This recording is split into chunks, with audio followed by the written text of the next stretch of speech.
Oke,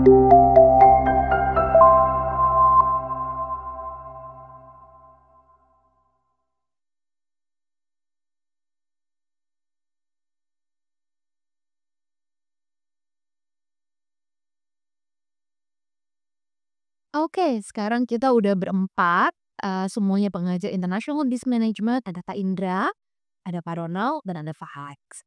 Di sesi ngobrol kali ini kita bakal ngebahas nih tentang pro dan kontra dari kebijakan Trump. Supaya diskusinya bisa lebih deep gitu ya, apa sih aspek-aspek yang bisa kita lihat, untuk, point of view yang pro dan point of view yang kontra. Oke, mungkin bisa dimulai dari yang pro dulu ya, bapak-bapak di depan saya ini, silahkan Pak, kenapa sih bisa pro sama kebijakan Trump? Oke, jadi di sini sebenarnya posisi saya sama Indra itu pada hari-harinya sebenarnya tuh saya juga kadang-kadang ada kepikiran mau kontra dengan dia.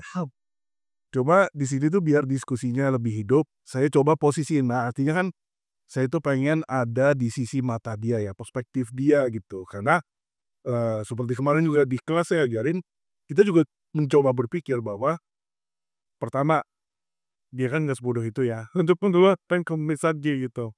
Terus kedua adalah Eee, experience dia, pengalaman dia, dan pendidikan dia yang saya pikir untuk mengeluarkan keputusan tersebut, apalagi sebagai presiden Amerika dan ini masa pertamanya bukan masa pertama, tapi maksudnya di waktu pertamanya, dia setelah kemarin dia memenangkan, sepertinya keputusan ini kan, sudah dipikirkan panjang gitu. Jadi kita coba, saya dan Indra mencoba di posisi dia, ketika untuk pro or make America great again gitu ya. Kita mau coba lihat gitu, karena mungkin selama ini saya selalu melihat, hasil dari keputusan dia yang banyak kontra itu, kok banyak merugikan gitu. Nah terutama, saat dia mengeluarkan, impos tarif ini memang kita ngelihatnya adalah, wah ini bakal runyam nih gitu kan, memperberat dunia gitu, di saat dunia nggak baik-baik aja gitu. Nah jadi, kalau satu yang selalu langsung datang di pikiran kita tuh adalah konsep di, international business ya adalah proteksionisme ya, gitu. Jadi, memang ini salah satu caranya dia untuk entah itu untuk Amerikanya sendiri atau memang, cara dia adalah untuk membuat mungkin maksudnya gini, mungkin ini saatnya Amerika untuk supaya, egois gitu ya, untuk, "Oke kita stop untuk mau berbicara tentang hal-hal yang bilateral atau multilateral, sekarang yuk balik kita mikirin di diri kita sendiri nih sebagai Amerika," gitu. Sehingga tarif ini kan mungkin membuat, saya yakin ini adalah sebenarnya untuk membuat Amerika tuh bisa mandiri, gitu. Sebenarnya kalau, kemarin saya buka datanya, kita lihat di trade map itu, Amerika itu memang negara yang mengimpor cukup sangat-sangat banyak kalau dibandingkan dengan rasio dunia, gitu. Dan bahkan defisit, contohnya kayak kopi dan yang lain-lain itu mereka selalu defisit dan defisitnya nggak main-main.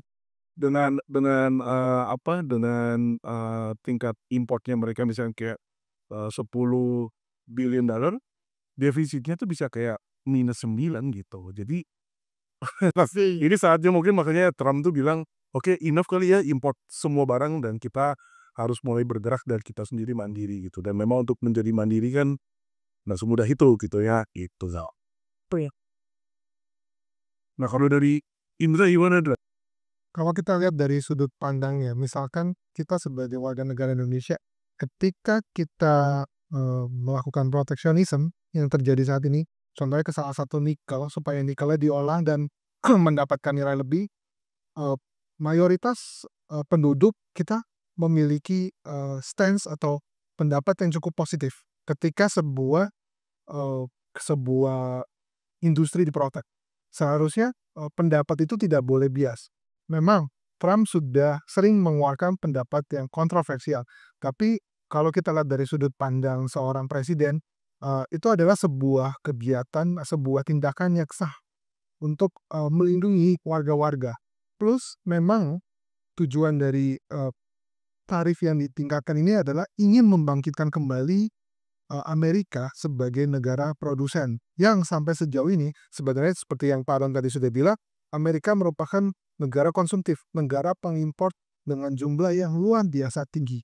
Itulah yang memang mungkin ada cara yang bisa dikeluarkan oleh Trump sehingga, defisit dari ekspor impor itu bisa menjadi surplus. Itu yang kenapa kita setuju dengan kebijakan tarif Trump.